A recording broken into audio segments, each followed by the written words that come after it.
Айдар мырза, саламатсызбы? Алдыда бир чоң саясий күрөштүн алдында турасыз. Маанайыңыз кандай? Маанайыбыз абдан зор, позитивдүү. Бизге анан кандай десем, жеңиштин астында турабыз. Мындай чоң саясий өнөктүктүн алдында позитивдүү болбосо дагы болбойт эмеспи, туурабы? Туура. Мен билгени, сиз Биздин эл деп аталган саясий партияда тизмеде эң биринчи сап башында турасыз. Бул менимче жөн жеринен сиз тандалбасаңыз керек, мунун дагы жөнү болсо керек дегеним. Ошол талапкер катары биринчи тизмеде туруу бул чоң сыймык. Ошол эле учурда жоопкерчиликти талап кылса керек. Анан чоң ушундай саясий өнөктүккө катышып жатып, сизде кандай сезимдер болууда? Негизи толкунуп жатам. Бул абдан чоң жоопкерчилик. Бир партиянын биринчи иретинде туруп, партиянын пландарын, программаларын жүргүзүү. Анан мен өзүм мектеп кезимден бери баштап саясий коомдук процесстерге алегип турам. Анан университетте, мектепте окуп жатканда өзүм кандай десем, өзүмдүн позициямды, коомдук позициямды ар дайым айтып жүргөм. Ачык билдирип жүргөнсүз?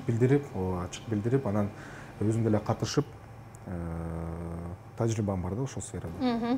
Анан айтыңызчы, мисалы, сиз буга чейин эч бир чоң саясий партияларда талапкер катары катышып көргөн эмессиз, биринчи жолу баратасыз. Биздин эл саясий партиясы сизди чакырдыбы же сиз бул партияга мурда кийин жардам берип жүрчү белеңиз?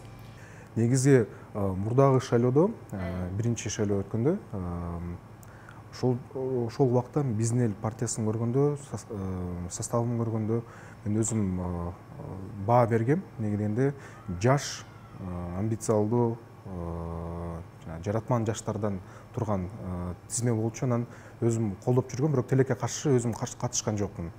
Бирок, десем, орусча айтканда, душой я был за них. Анан Биздин эл саясий партиясы буга чейин дагы жергиликтүү кеңештен шайлоолоруна, тактап айтканда Бишкек шаардык кеңешине катышкан эле. Анда деле мындай жаман эмес орун ээлеген, өзүнүн электораты бар экендигин айгинелегендей болду деп ойлойм. Бирок тизмени карап көрсөк, ал кезде талапкер болгондор бул ирет жок экен да тизмеде. Анан алар өздөрү баш тартып кетиштиби же эмне себеп болуп калды? Азыркы убакта көптөгөн маалыматтар чыгып атат. Эмне үчүн жанагы эле Болот байке, Аскар байкелер чыгып кетти депчи. Анан мен мындай айтат элем. Негизи биздин партиянын негиздөөчүсү бул Майрамбек Расулов агабыз. Ал ошо Биздин эл партиясын 2016-жылы 13 декабрда түптөгөн. Анан мурдагы шайлоо Бишкек шаардык кеңешке бул биринчи тажрыйба болгон катышуу. Анан жаштарды тартып, ошо командага кошулуп, чогуу иш алып барайлы деп чакырган болчу. Ошо Болот байке, Аскар байкелерди. Мен тилекке каршы алар менен тааныш эмесмин, бирок аларды аябай урматтайм. Эмнеге дегенде, ошо Болот байкедей, Аскар байкедей биздин жарандык активисттер бар болгондо, биздин коом өзү жыл сайын өнүгүү процессинде жүрө берет да. Анан алар ошо партиянын жетекчилери менен шайлоодон кийин сүйлөшкөн болчу. Биз ошол чечим кабыл алдык, партия шайлоого биз барбайбыз деп. Анан бул чечимди партия жетекчилиги туура кабыл алды. Айтты, макул, биз сиз катыша албасаңыз, биз жаңы команданы түптөйлү, төптүрүп жаңы команда менен барабыз деп чечим кабыл алган болчу. Демек, аларда эч кандай таарыныч болгон эмес экен да, э? Ошону да тактап коелу. Таарыныч эч кандай жок. Жана түз мамиле менен коштошуп, Майрамбек байкени ак калпак кийгизип, ошо кошошкон болчу. Негизи бул биздин эл саясий партиясы 2016 жылы сиз айткандай уюшулганына карабастан чоң саясий өнөктүккө ушул жергиликтүү кеңештин шайлоолоруна катышып анан баштады көрүнөт да. Бирок ошого карабай эл арасында мындай белгилүү боло баштады көрүнөт. Бул биздин эл саясий партиясынын курамына жалаң энергиясы күчтүү мындай ишке берилип аткан жаштардын топтолушунан болуп атабы же программаңыздар ушунчалык мындай күчтүү болдубу? Сиз биринчи шайлоо жөнүндө сурап жатасызбы? Негизи мен ойлойм жана эки момент биякта жардам берди. Бул сиз айткандай жаш, өзүнүн энергия күчтүү, кандай амбициялуу балдар, кыздар топтолгон болчу командада. Анан экинчиде биздин программабызда көптөгөн жана Бишкек шаардын көйгөйлөрүн чечүү жолдорун жазылган болчу. Ошо эки жана кандай десем процесс ошо жардам берди деп ойлойм да. Негизи көп нерсе келип эле мындай программага дагы такалат болуш керек. Программа демекчи сиздердин башка саясий партиялардан айырмалана турган өзгөчөлүгүңүздөр эмнеде болду? Азырбы же? Азыр негизи биз дагы программаны дагы бир жолу карап чыгып, дагы максаттарды койдук. Бул биринчиден жана инновацияларга басым жасадык. Экинчиден экология жана жашыл экономиканы өнүктүрүү боюнча. Анан ошол эле Бишкек шаарда абдан көп көйгөйлүү билесиз, толтура. Анан алардын ар бирин кандай чечүүгө, кандай жолдор бар, ушунун баарын иштеп чыкканбыз. Неге инновацияга биз басым жасадык деп мен айтып кеттим да. Мен өзүм ошол азыркы убакта инновация жаатында иштейм. Биз жана азыркы убакта мэрия, Бишкек шаар мэриясынын кандай десем услугалары, кызмат көрсөтүүлөрү 36 муниципалдык кызмат көрсөтүүлөрү азыр бар да. Анан ар бир кандай десем кызмат көрсөтүү бул жана коррупцияга байланыштуу мүмкүн да. Анан адамдык ресурстар аралашып кетип атат. Адамдык ресурстар аралашып атат. Анан жанагы өзүнүн элдин дагы кандай десем психологиясы туурабы. Анан биздин максат ошол программаны иштеп чыкканда мамлекеттик муниципалдык органдардын кызматкерлери менен жана биздин шаар тургундарынын аралыгын кандай десем жоюу да. Бүт муниципалдык кандай десем кызматтар бүт электрондук форматта болуш керек деп биз эсептейбиз да. Анан азыр единая платформа деп долбоорлорду ишке ашырып азыр эметип атабыз, иштеп жатабыз. Ошондуктан биз азыркы убакта инновацияга басым жасабасак, келечекте мен ойлойм артка калып калабыз да. Сиздин айтканыңыздай эле негизи ушул биздин эл саясий партиясы негизги өзүнүн бир саясий платформасында муниципалдык анан социалдык кызмат көрсөтүүнү инновацияга өткөрүү деген негизги критерий бар экен да. Бул мага деле жакты. Бирок жөнөкөйлөштүрүп айтканда ушуну ишке ашыруунун механизмдери барбы дегени бул деле бир оңбогондой каражатты талап кылса керек. Анан дайыма шаарда маселе жаралса эле бюджетте акча жок, жергиликтүү бюджеттин акчасын республикалык бюджетке баланча пайызы кетип калат деген эле мындай бир жүйөлөр айтылып келет да. Ооба. Азыркы убакта Бишкек шаардын бюджети 10 миллиард сомдой ашык дефицитте жок состоит, эле турат. 10 миллиард сомдон турат. Анан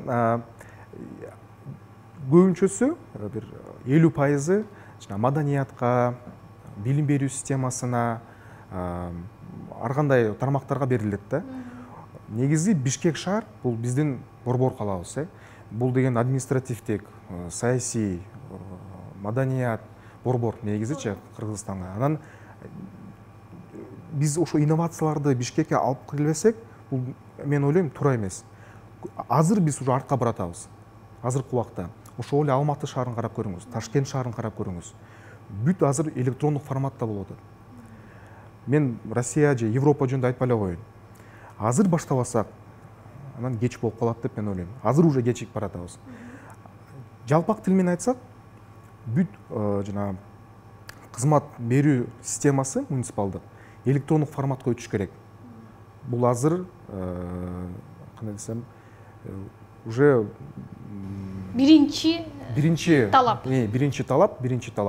Анан экинчи пункт боюнча биз электрондук медициналык картаны деп долбоорду айттык, ошондо ишке ашырабыз деп. Бул кайдан пайда болду? Негизи мен ошо азыркы жумушумда иштеп жатканда биз жана стартап долбоорлорду колдоп жатабыз. Ар бир стартап долбоорду 500 000 сомдон колдоп беребиз да, мамлекеттик бюджеттен. Анан көптөгөн стартап командалар келишет, өзүнүн ойлорун айтып, даяр проект долбоорлор менен келишет да. Ошол жакта бир жигит келип калды эле, айтты: "Менде ошо даяр долбоор бар. Азыр мага жардам керек, ошо кандай мен ишке ашыра алам" депчи. Анан мен ошону ойлоп айттым: "Биз мисалы эгерде Кудайым буйруса Бишкек шаардык кеңешке өтүп калсак, ошол долбоорду биз түртүп өзүбүздүн кандай десем миссиябызды аткарабыз" деп ойлойм да. Анан эң негизги максат биз мисалы поликлиникага барганда биринчиден каттоо жакка барабыз да. Каттоо жакка барганда жана биздин өзүбүздүн карточкабызды күтүп каяка барабыз. Ошол карточкабызда бүт жана история болезни деп коет го, бүт жазылып турат кагаздар менен. Анан ар бир доктордун өзүнүн почерки бар. Түшүнбөй калабыз, туурабы? Анан бул негизги максат уюлдук телефон менен интернетиңиз бар болсо, поликлиникага келгенде өзүңүздүн логин пароль менен кирип туруп, бүт ошо история болезни бүт телефондо болот. Кандай анализдер тапшыргансыңар, кандай жана медициналык кызматтардан өткөнсүңөр, ошо бүт телефондо болот да. Анан докторго барганда, мисалы, күтпөйсүңөр да, өзүңүздүн очередиңиздичи заранее жазылып аласыз, ошол убакта келип текшерип, анан кайра кетесиз. Ошо негизги ошол да. Биздин максат Бишкек шаарынын тургундарын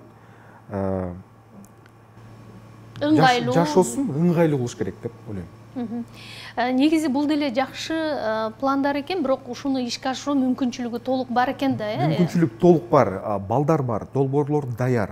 Бул биз каражат табылат. Каражат табылат. Эмнеге дегенде биз Бишкек шаар болгондуктан биз инвестиция да тартуу боюнча дагы басым жасаш керекпиз да.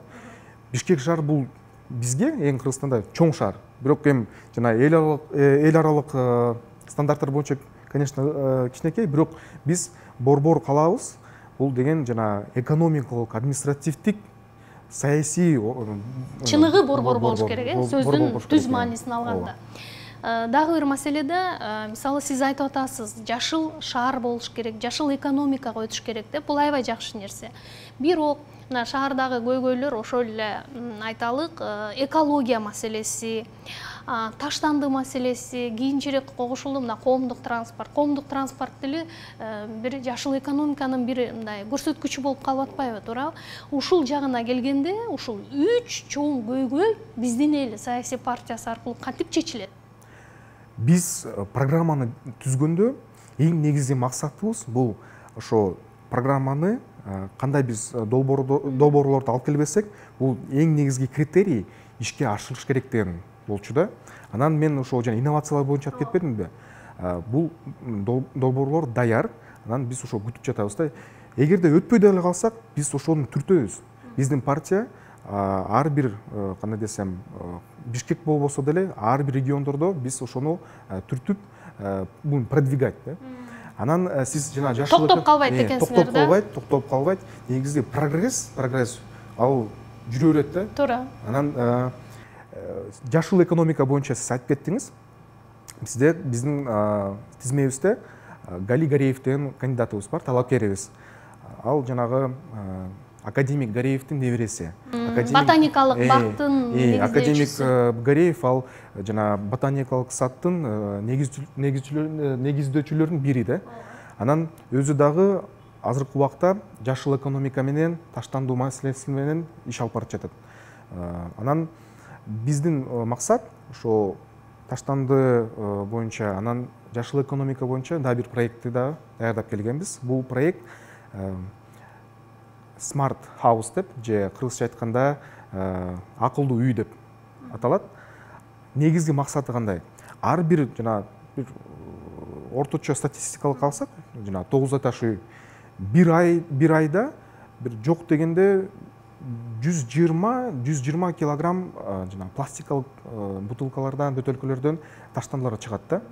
Анан биздин максат ошолорду негизги ар бир домком менен ТСЖ болобу келишим түзүп, ошолорду бир убакта чогултуп, анан ошол ТСЖге, ошол үйгө акчаны берүү. То есть сиз үйдө жашайсызбы? Мусорка чыктабайсыз. Бизге дворуңузда бир кандай десем эме түзүп беребиз. Ошол жакта таштандыларды таштап сортировка кыласыз. Анан компаниялар келип өзү алып кетет. Ошондо бир ай сайын жок дегенде ар бир үй 10-дон 12 миң сомго чейин акча менен ала алышат. Бул деген сортировкага да жакшы, анан экология да жакшы, и үйдүн тургундары үчүн аябай кандай десем жакшы болот да. Өзүнүн жанагы дворлорун ремонттоп, подъездтерди ремонттоо эме түз эме бар да. Бул акылдуу үй долбоорунун дагы бир жагы, мисалы жанагы башка өнүккөн өлкөлөрдө деле электр энергиясын мындай коромжусуз пайдаланууга дагы бир мүмкүнчүлүк түзүп берет экен да. Менче бул жагы дагы сиздерде каралса керек, туурабы? Ооба. Экинчи пункт ошо акылдуу үйдүн. Ошол биз светтерди койгондо, мисалы түнү бою иштеп атпайбы азыр светтер? Энергия системабыз азыр аябай начар состояниеде болуп атат. Анан кандай десем, акылдуу электросистемада болот. Бул сиз мисалы кечинде светти күйүп коесуз, бирок адамдар жок болбосо күйбөйт. Подъездге кирген адамдар кирип баратса күйүп калат. Абдан экономдуу болот да. Жакшы, анан кийин дагы бир маселеде, мисалы буга чейин Бишкек шаардык кеңешине депутат болуп келгендерде көпчүлүгү бизнестен келген адамдар болуп атат да. Мисалы сиз жакшы билесиз, көпчүлүгүнүн курулуш компаниялары бар. Анан маселени чечүүгө келгенде лоббирование же кызыкчылыктарды коргоо маселеси үстүгө чыга калат да. Негизи кандай ойлойсуз? Сиз жашсыз. Анан бул азыр партиялардын тизмесин карап көрсөң деле, негизи көпчүлүгү ишкерлер же ишкерлердин балдары болуп атат да. Бул тенденция өзү мындай мыйзам ченемдүү эле болуш керекпи, же мунун дагы мындай минус жагы барбы? Кантип муну жөнгө салса болот? Негизги конституциябыз боюнча ар бир адам шайлоого катыша алат, ар бир адам өзүнүн позициясын билдире алат да. Шайлана алат. Анан биз кандай десем, бир кандай барьерлерди кое албайбыз. Бирок бул жакта жана элдин аң сезими өзгөрүш керек деп мен ойлойм да. Партияны тандаганда же кандидаттарды тандаганда негизги эл өзү тараза болуш керек да. Программасын карап, өзүнүн иштерин карап, өзүнүн жана позициясын билдириш керек да. Анан илгери калган тенденциялардан биз кандай десем, жокко салыш керекпиз да. Азыр эми айтыңыз. Азыр эми сиздер эл аралап, мындай аз да болсо жолугушууларды өткөрүп жатасыздар. Эми албетте бул үгүт ишине түздөн-түз жанагы эпидемиялык абалдагы таасирин тийгизип атат. Элдин мындай маанайы кандай? Негизи шайлоого болгон, ошо талапкерлерди тандоого болгон, партиялар болгон мамиле өзгөрдүбү же дагы эле мурункудай экен? Эл менен жолугушканда мен кандай десем, өзүмө бир сабак алдым да. Эл өзү өзгөрүп баратат азырчы. Кай жагына? Жакшыбы? Жакшы жагына. Сөзсүз жакшы жагында. Эмне дегенде, эл шайлоодон тажап калды, чын айтсам. Бирок элдин талабы азыркы учурда, особенно жана жаңы коңуштарда жашаган жерлерде, элдин талабы Бишкек шаардык кеңешке татыктуу адамдар келиш керек деп. Көйгөйлөрдү чечим кабыл алуу процесстерге катышып чечип бериш керек деген талап да негизи. Анан биз жолукканда өзүбүздүн позициябызды билдирип, программабыз менен тааныштырганда биз айтып жатабыз. Ушундай деп чечип беребиз. Убада көп бербейбиз. Ошол эле кандай десем, көбүнчө сурап жатпайбы? Эң негизги көйгөй бул жол маселеси, жаңы оңуштарда, суу маселеси, электроэнергия маселеси. Андай кандай чечүү жолдору бар, биздин партия билет. Биз ошого басым жасап, азыр аралашып жатабыз да. Сиздин жеке позицияңызды сурагым келет. Мындай негизи шаардын көйгөйүн чечүүдө мэрдин ролу өзгөчө мааниге ээ да. Анан дайыма мэрлерди кандай тагдыр күтүп аткандыгын өзүңүз жакшы билесиз. Мэрди ким шайлаш керек? Бул мен жеке позициям, партиянын позициясы эмес. Мен ойлойм, эффективдүү, компетенттүү мэр келиш үчүн негизги түздөн түз эл шайлаш керек деп мен ойлойм. Бирок түз шайлоо кириш керек. Бирок азыркы учурда эл шайлоодон тажады. Азыркы негизги максат Бишкек шаардык кеңешинин курамын түзүп, бекитип, жаңы мэрди алып келип туруп, ишке сөзсүз батыраак кириш керек. Көйгөйлөр абдан көп азырчы.